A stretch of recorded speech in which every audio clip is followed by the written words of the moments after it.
Karibu sana kwenye channel yetu, na leo ninakwenda kuwasimulia movie inakwenda kwa jina la Vanish Time a Boy. Movie tunavyoanza inamwonyesha daktari wa magonjwa ya akili ya watoto akiwa anamhoji msichana anayekwenda kwa jina la Surin. Surin anakuwa anaogopa kinyama anavyomuona daktari anaweka kamera kwa ajili ya kurekodi mahojiano yao. Daktari anamwambia anza kusimulia kuanzia mwanzo mpaka mwisho. Surin anaanza kwa kusema mama yake aliolewa na Du-kyun miaka michache iliyopita. Mara baada ya ndoa mama yake alifariki, na tangu wakati huo Surin amekuwa akiishi na Du-kyun, na Du-kyun amepewa kazi za ujenzi kwenye kisiwa kinachoitwa Hwano. Kwa hiyo wawili hao wanapaswa kuhamia kisiwani huko. Baada ya kifo cha mama yake, Surin hajawahi kuwa na furaha hata kidogo, hazungumzi sana na pia hamkubali kabisa baba yake wa kambo. Sasa huyu dogo ameandikishwa kwenye shule mpya kwenye kisiwa hicho ambacho wamehamia, na huko shuleni watu kibao wanatamani kuwa marafiki zake, lakini hata hivyo hapendelei kabisa kuwa na marafiki na anaamua kukaa peke yake kila wakati. Na baba yake alikuwa akifanya kazi usiku kucha kwa sababu yeye alikuwa mkuu wa ujenzi kujenga hilo handaki, na kwa sababu ya milipuko inayotokea kule handakini kwa sababu ya ujenzi, wakazi wote wa kile kisiwa wamekatazwa kabisa kwenda maeneo ya handakini kule. Usiku mmoja Sonrin alikuwa akipitia simu yake na kusoma comments kwenye blog yake. Kipindi mama yake alipofariki, huyu dogo akaanza kufanya research mbalimbali mwanangu, kwa sababu dogo alikuwa hataki kabisa kukaa duniani tena, akawa anatafuta njia za kwamba aende sehemu nyingine kwenye dunia nyingine, alitaka kabisa kuikimbia dunia. Sasa wakati anaendelea na research zake, dogo akagundua kuwa kuna vitundu vidogo vidogo vya wadudu na viumbe wengine wa ajabu ajabu na mambo mwingine kama hayo yani, na alijua kwamba hivyo vitundu vidogo vidogo vinaweza vikamsaidia yeye kutoroka duniani akaishi kama wadudu hao. Sasa dogo alikuwa akizungumza na watu mbalimbali mtandaoni kuhusu research zake, na wakati mwingine akiwa shuleni alikuwa anatumia kompyuta ya shule kuendelea kuandika blogi zake kwenye mitandao. Sasa siku moja alisahau kuifunga kompyuta, wanafunzi wengine wakaingia na kuanza kusoma blogi zake bwana,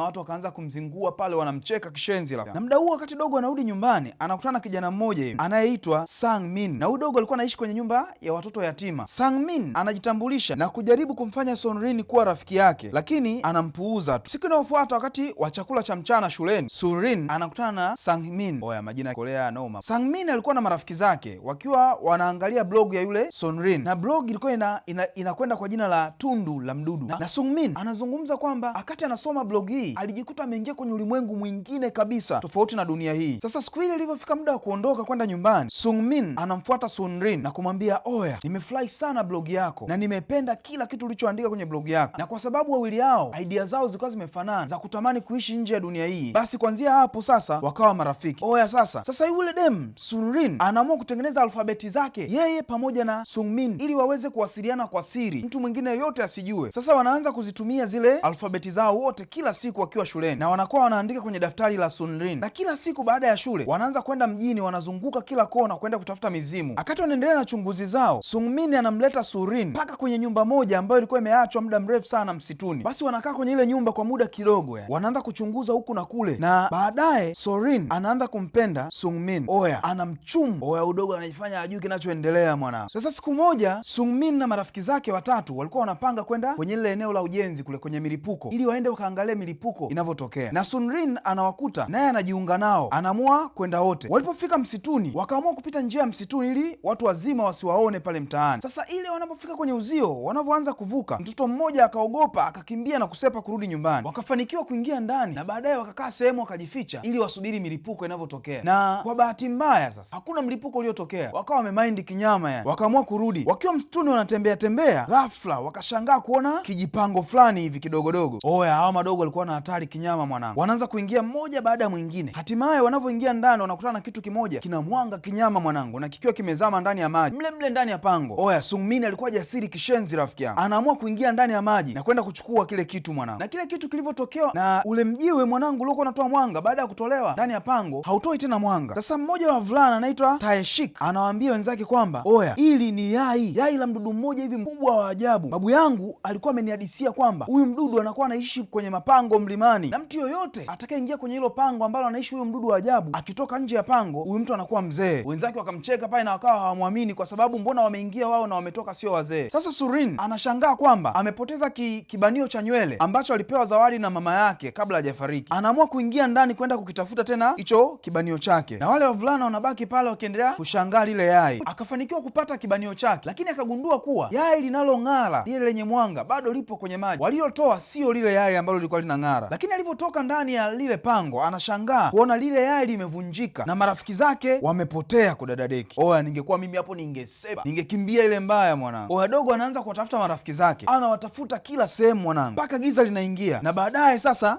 baadaye si anapotea kwa dadadeki, na dogo inabidi tu alale msituni. Sasa siku inayofuata polisi wameamua kwenda kuwatafuta watoto msituni, na Detective Ann anateuliwa kuwa mchunguzi mkuu kwenda kuwatafuta watoto wao. Lakini muda si mrefu polisi wanampata Surin akiwa amezimia msituni rafiki yangu, na kwa bahati nzuri tu dogo alikuwa yuko hai bado. Akiwa hospitalini, detective anamuuliza nini kimetokea kwa wavulana wengine, maana tumekupata wewe peke yako. Dogo anaanza kuhadisia kila kitu kilichotokea na kuhusu lile pango na yai ambalo lilikuwa kwenye pango, lakini detective pamoja na watu wazima wote waliokuwepo pale hawaamini kabisa anachowaambia. Dogo anawachukua wote na kuwapeleka pale mpaka pangoni kwenda kuwaonyesha, lakini bahati mbaya lile pango lilikuwa limeshajiziba na hakuna mtu yoyote anayeweza kuingia. Detective anakuja kuambiwa kwamba maiti ya mtoto mmoja imepatikana, yani Jae Wook, na dogo alikuwa amekufa karibu na mto. Sasa polisi wanaamua kubadilisha kesi, haiwi tena kesi ya kutafuta watoto, inakuwa ni kesi ya utekaji wa watoto. Surin anakuwa mpweke kinoma rafiki yangu, kwa sababu alikuwa ameshazoeana na Sungmin. Anaamua kwenda kwenye kibanda fulani hivi ambako wawili hao walikuwa wanapenda sana kukaa pamoja. Sasa siku moja akiwa anarudi nyumbani kutoka shule, anakuta kikaratasi kimeandikwa yale maneno yao ya siri yale. Anagundua kwamba oya, huyu mwamba hajafariki, yupo hai, huyu amenitumia ujumbe kwa dadadeki. Oya anaamua kwenda zake kumtafuta. Anakutana na mwamba mmoja mtu mzima yani,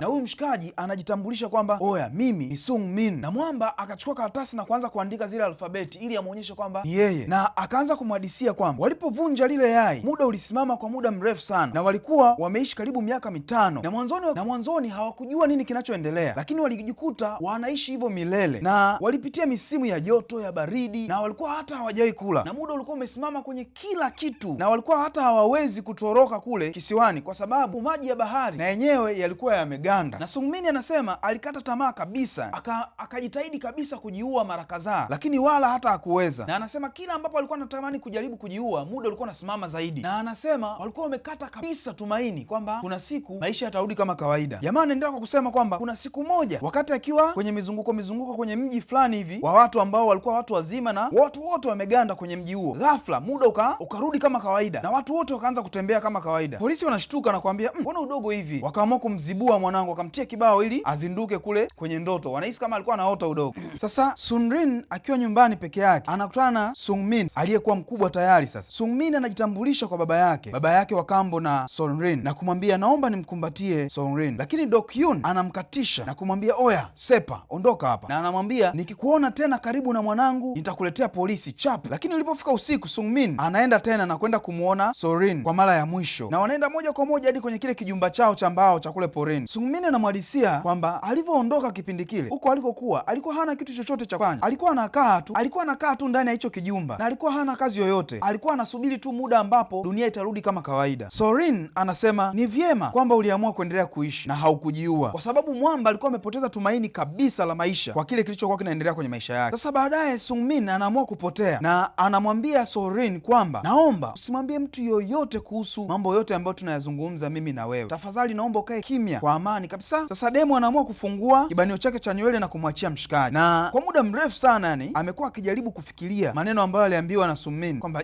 haya maneno ni ya kweli, mbona mimi kama sielewi. Lakini dogo alikuwa na furaha tu kwamba afadhali mshikaji yupo hata salama tu yani. Siku inayofuata anaamua kwenda kumfuata mshikaji, kumwambia kuwa alikuwa na matumaini mengi kuhusu yeye, na wanakutana kwenye kile kijumba na kuendelea na mazungumzo yao. Lakini kumbe polisi walikuwa wanamfuata taratibu yani. Lakini Sungmin anamwambia Surin kwamba muda wake anaokuja kukutana na yeye sio salama kabisa, na anamwambia sasa itakuwa ni mara yetu ya mwisho kuonana. Mshikaji anawapiga wale polisi kinyama, anawachakaza hadi wanakimbia, lakini polisi wanafanikiwa kumchukua yule msichana na kuondoka naye moja kwa moja kwenda kumhoji. Anatoroka na kurudi kule, anazama kule kwenye pango na kuchukua lile yai tena na kumkabidhi mshikaji. Kabla jamaa hajapasua lile yai, polisi wanatokea mwana. Wanavyotokea pale, wanataka kumdaka yule msichana wamchukue. Ghafla anataka kuangukia kwenye kolongo, na mwishowe yule demo anakuja kuachiwa na kuanguka. Rafiki yangu, jamaa analia kinyama na lile yai linaanguka na kupasuka. Anajikuta wametokelezea bichi wakiwa wawili hao, na baadaye wanaenda kwenye kijumba kingine cha mbao, wanaanza kuishi hapo. Lakini hayo yote kumbe alikuwa ni mawazo tu, na muda huo alikuwa yuko bado na baba yake. Sini yake inarudi akiwa anamwelezea daktari stori nzima ya kilichotokea, na baadaye akiwa shuleni anafurahia kwa sababu anakutana tena na marafiki zake wengine. Yule demo akawa amehama mji, sasa amehamishwa kwenda kwenye mji mwingine. Lakini ghafla akiwa ndani ya taksi anamuona mshikaji kwa mbali, anamuona mwamba, anashuka chap na kuanza kumfuatilia. Oya, movie yetu inaisha wawili hao wakiwa wamekutana mwanangu. Bro, subscribe.